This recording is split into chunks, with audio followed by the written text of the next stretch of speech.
ধরেন আপনার মতো ছেঁচড়া লোক আমি আমার লাইফে দেখি নাই। ভাই এটা ছেঁচড়া না ভাই, এটা আমার অধিকার ভাই। আমি কাউরে 1 টাকা ঠকাইও না, আমি ঠকতেও চাই না ভাই। চলো মা। এই ভাই দাঁড়ান, কি হলো ভাই? আপনি এই প্যান্টের ক্ষতিপূরণ বাবদ 1200 টাকা আমার থেকে নিছেন না? হ্যাঁ। এই প্যান্টটা কার? এই প্যান্টটা এখন আমার। এই প্যান্টটা 1200 টাকা দিয়ে আমি কিনে নিছি আপনার কাছ থেকে।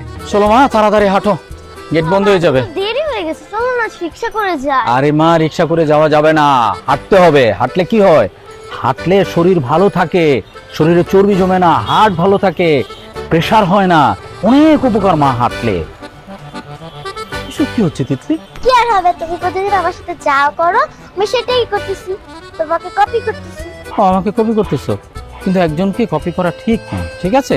আমার সব ফ্রেন্ডরা রিকশা করে গাড়ি করে যায়, আর তুমি শুধু আমাকে প্রতিদিন এই একটা ডায়লগ দিয়ে শুধু নিয়ে যাও। আমার পায়ে ব্যথা করে, তুমি বোঝো না কেন? আরে মা, তুমি কেন বুঝো না?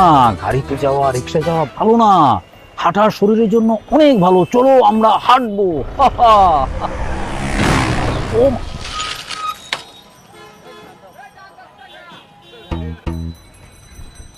কিছু আমি পরে কল দিচ্ছি। মানে আপনি এটা কি করলেন ভাই? মানে আমরা দুটো মানুষ যাইতেছি, এখন তো অ্যাক্সিডেন্ট হতো। আমার মেয়ের কিছু হয়েছে তোমার? সরি ভাই। আরে ভাই, আপনি কি সরি বললে হয়ে যায় নাকি? হ্যাঁ, আপনি সরি বলতেছেন। চলো না, দেরি হয়ে আর মা দাঁড়াও না একটু। এই যে আপনি এই যে দেখেন, এটা কি করছেন? এই যে আমার প্যান্টটা যে ছিঁড়ছেন, এইটার ব্যবস্থা কি ভাই? আমি আমার বাচ্চারা নিয়ে স্কুলে যাব, তারপরে আমার অফিসে, আমি এই ছিঁড়া প্যান্ট পরে অফিসে যাব। আর তাছাড়া এই প্যান্ট আমি বানাইছি 1 সপ্তাহ হয়েছে। কত টাকাতে জানেন? 1200 টাকা খরচ করে বানাইছি। ভাই সরি বললাম তো, তারপরে এরকম করতেছেন। আরে ভাই, আপনি কি জায়গায় আছেন? আপনি খালি আছেন সরিতে সরিতে। সরিতে সমাধান হবে? সরি থেকে আমি প্যান্ট পাবো? আপনি কেন বুঝার চেষ্টা করতেছেন না ভাই? মানে এইটুক বুঝেন, আপনার তো দেখে তো স্মার্ট ভদ্রলোক মনে হইতেছে, কিন্তু আপনি খালি একই কথা বলতেছেন সরি। আপনি আমার প্যান্টের ব্যবস্থা করে দেন। এখন আপনি ভাই ক্ষতিপূরণ চাইতেছেন? ভাই আপনি এটা ক্ষতিপূরণ বলেন আর যাই বলেন, আমার এই প্যান্ট বানাইতে 1200 টাকা খরচ হয়েছে। আরে মা দাঁড়াও, যাইতেছি তো। চলো না। ভাই সবকিছু সরি দেখো না ভাই, আপনি আমার অনেক বড় ক্ষতি করে ফেলছেন।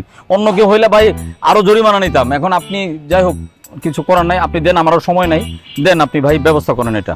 সরি বললাম ভাই, তারপরও আপনার হয় না। ভাই আপনি তো সরি বলছেন, কিন্তু আমার প্যান্টের অবস্থা তো খারাপ ভাই। ধরেন আপনার মতো ছেঁচড়া লোক আমি আমার লাইফে দেখি নাই। ভাই এটা ছেঁচড়া না ভাই, এটা আমার অধিকার ভাই।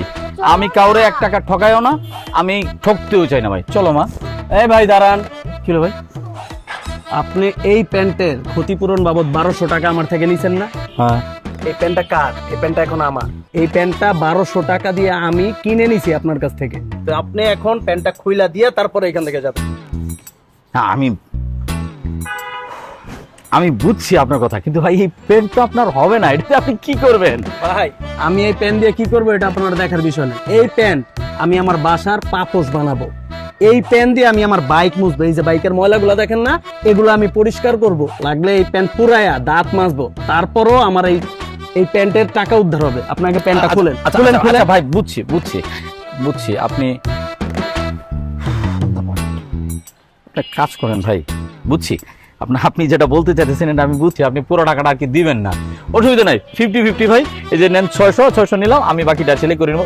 ধরুন আমার স্কুলে দিলে তো ভাই আমি টাকা নিবো না, আপনি আমার প্যান্ট এটা খুলে দিবেন। প্যান্টটা সুন্দর আছে ভাই। আপনি 600 টাকা রাখেন, আমি রাখেন। চলো মা। আরে ভাই দাঁড়ান, আপনি প্যান্ট খুলে দিয়ে তারপর যান। আপনি টাকা পকেটে ঢুকান, প্যান্ট খুলে দিয়ে তারপরে এখান থেকে যান। আপনি তো দেখে, এটা আমার প্যান্ট, আপনি প্যান্ট খুলে। আপনার তো দেখে একটা ভদ্রলোক মানে মনে হচ্ছে বাচ্চার সামনে আপনি কি প্যান্ট খুলেন? প্যান্ট খুলেন। আরে মিয়া, আপনার তো এই যে যান ভাই, আজকে আমার বাচ্চার ইসের জন্য আপনি করলেন। আর এই যে এইভাবে বাইক চালাবেন না ভাই, ফোনে কথা বলবেন না ভাই, হেলমেট পরবেন, মানুষের গায়ের উপরে উঠাই দেন। বাইক কেমনে চালাবো এটা আপনার থেকে আমার শিখতে হবে না। আপনাদের কি মাল আমার বুঝাচ্ছে? দিলে তারপর স্কুলের লেটটা করে